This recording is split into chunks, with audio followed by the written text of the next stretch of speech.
Hola a todos, en este video vamos a ver cómo desactivar los sonidos y las vibraciones del toque de pantalla en Realme C61.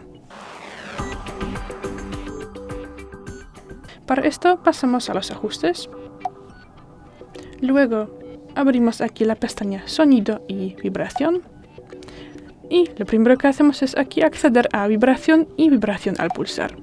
De esta lista desactivamos Respuesta táctil. Podemos salir, bajamos y aquí buscamos la opción Sonidos al tocar y hacer clic y también la desactivamos. Y tras eso, las vibraciones y los sonidos de respuesta táctil no nos van a molestar. Muchas gracias por ver el vídeo, déjanos un like y suscríbenos. Hasta luego.